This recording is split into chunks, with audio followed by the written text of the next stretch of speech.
प्रभु यीशु मसीह के नाम में आप सबों को जय मसीह। परमेश्वर की स्तुति हो। इस नए वीडियो में आपको स्वागत करता हूं। एक नए विषय को आज हम सीखेंगे। हमारा विषय है पाप से कैसे बचेंगे। मेरे प्रियो, आज इंसान जो है दिन प्रतिदिन उस पाप में धंसते हुए जा रहे हैं, और सबसे ज़्यादा जो है आज पाप में गिरने का जो कारण है वह है इंसान के लिए सेल फोन, मोबाइल। और उस मोबाइल में जो है आज इंसान दिन प्रतिदिन उसमें घुसते चला जा रहा है, और ऐसा पाप उनके जीवन से हो रहा है मेरे प्रियो कि आज उनके लिए बाहर निकलना बहुत ही मुश्किल है, जिस कारण से आज लोग बहुत ही डिप्रेशन में जा रहे हैं मेरे प्रियो। जी हाँ, इसलिए आज हम परमेश्वर के वचन को आज सीखेंगे पाप से कैसे बचेंगे। आज इस बाइबल के माध्यम से हम सीखने जा रहे हैं, क्योंकि एक ही मात्र ये रास्ता है जो हमें उस बुराई से निकाल करके सही रास्ता पर चला सकता है। लोग क्या करते हैं मेरे प्रियो, अगर कोई नशा आदमी है, नशा छुड़ाना चाहता है तो उसको नशा मुक्ति केंद्र में ले जाता है, वहाँ पर उसको 6 महीना साल भर रखता है, या फिर वहाँ से निकाल करके मेरे प्रियो उनको जो है उनके लिए दवाई खिलाया जाता है, पिलाया जाता है, लेकिन फिर भी जा कर के वही रास्ते में चले जाते हैं। मतलब छुटकारा नहीं है। और अगर आप छुटकारा पाना चाहते हैं तो आप इस वीडियो को शुरू से अंत तक आप देखें। इस वीडियो के माध्यम से परमेश्वर आज आपको बहुत कुछ खुलासा करने वाला है। तो आइए हम परमेश्वर के वचन को हम पढ़ने के लिए निकालेंगे। पहले कुरिन्थी उसका 15 अध्याय और उसका 33 पद में परमेश्वर का वचन इस प्रकार से लिखा है, बुरी संगति अच्छे चरित्र को बिगाड़ देती है। जी हाँ मेरे दोस्तों, हमारा संगति कैसा है। आज इंसान जो है ऐसे ऐसे संगत में जा रहे हैं, और वो उनकी जो संगति है, इतना अच्छा व्यक्ति अगर कोई भी ऐसे संगति में जाता है, जो मान लीजिए कोई दारू शराब पीने वाला है, कोई जुआ खेलने वाला है, कोई कुछ भी करने वाला है, जो व्यक्ति जो परमेश्वर से दूर है, और अगर उसके संगति में आप चले जाते हैं तो परमेश्वर के वचन बताता है आपका अच्छा स्वभाव है, लेकिन अगर आप दूसरे के संगति में जाते हैं तो आपका अच्छा स्वभाव बदल करके उनका स्वभाव आपके हृदय में आ जाएगा मेरे प्रियो। एक इंसान अगर शराबी के पास में संगति करे तो उसका भी मन शराब पीने के जैसा हो जाएगा। अगर कोई इंसान जुआ खेलने वाले के साथ में अगर वो बैठते हैं तो उसका भी मन जुआ खेलने के जैसा हो जाएगा। अगर कोई व्यक्ति कार्ड खेलता है, उसके पास अगर आप बैठेंगे तो आपको भी कार्ड खेलने का मन हो जाएगा मेरे प्रियो, क्योंकि परमेश्वर का वचन सच्चा है और वो हमें बताता है बुरे संगति अच्छे चरित्र को बिगाड़ देता है।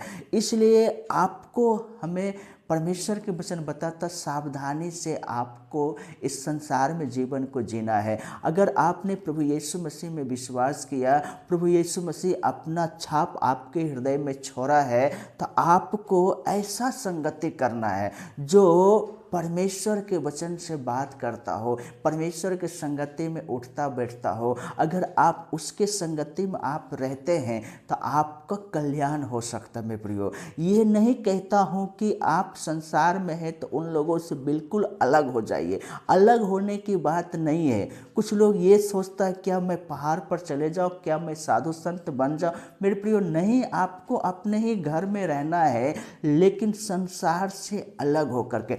उनके काम के जैसा आपका काम नहीं होना है, बल्कि अगर आप प्रभु यीशु मसीह में विश्वासी है तो आपको देख करके उनका जीवन बदल सके, ऐसा जीवन जीने के लिए प्रभु यीशु मसीह ने हमें और आपको बुलाया है। जी हाँ मेरे दोस्तों, इसलिए बाइबल हमें शिक्षा देता है बुरे संगति से हमें बचकर रहना, हमें उनसे बोलना है, बातचीत करना है, लेकिन जैसा उनका स्वभाव है, जैसे उसके खान पान है, हमें उनके जैसा नहीं हो सकते, नहीं कर सकते, क्योंकि परमेश्वर हमें इजाज़त नहीं देता। एक और वचन हम पढ़ने के लिए निकालेंगे, नीति वचन उसका 4 अध्याय 14 और 15 में परमेश्वर का वचन बताता है, दुष्टों की राह में पाँव ना रखना और ना बुरे लोगों के मार्ग में चलना।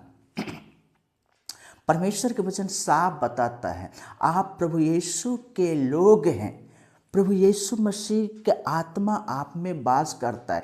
प्रभु यीशु मसीह ने आपको अपने कीमती लहू दे करके आपको खरीद लिया है।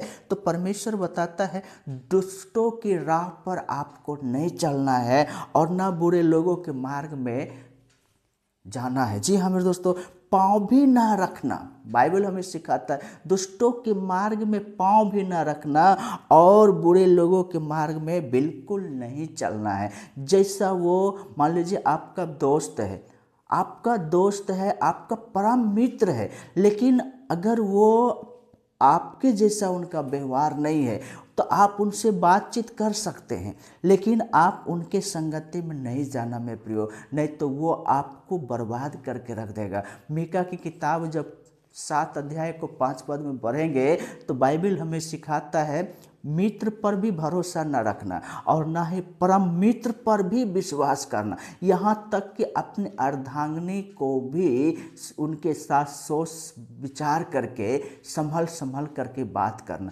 बाइबल हमें चेतावनी देता है। बाइबल हमें हमारे लिए सारे चीज़ इसमें भर करके रखा है।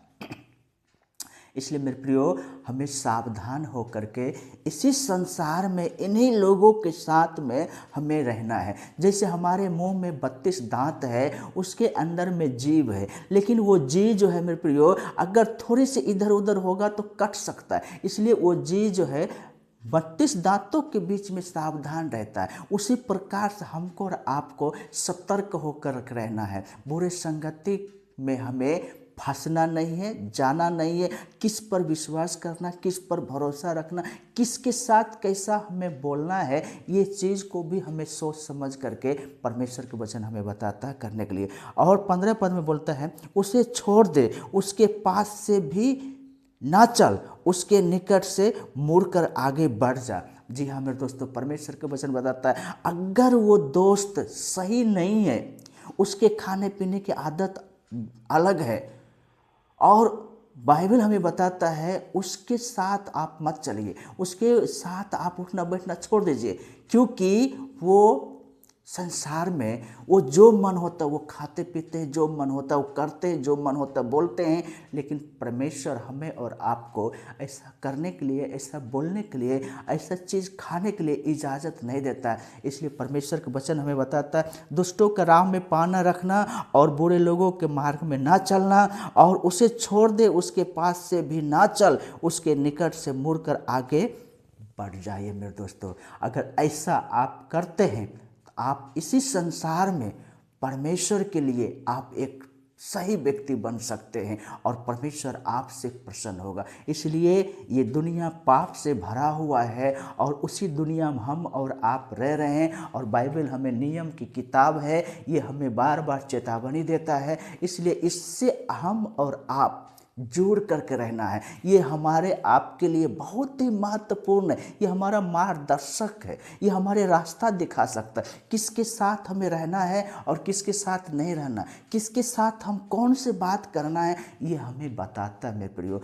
इसलिए ये हमारा जीवन देने वाला किताब है, परमेश्वर का वचन है। इसलिए इससे हमें लगातार जुड़ कर रहना, इसको हमें रोज़ पढ़ना है और इससे हमें सीखना है, और जो हमें ये सिखाती है उसके अनुसार हमको और आपको जीवन को जीना है। मेरे प्रियो, आज का संदेश हमें उम्मीद है आपको अच्छा लगा। परमेश्वर आप सबों को बहुतायत का आशीष करे। आमीन।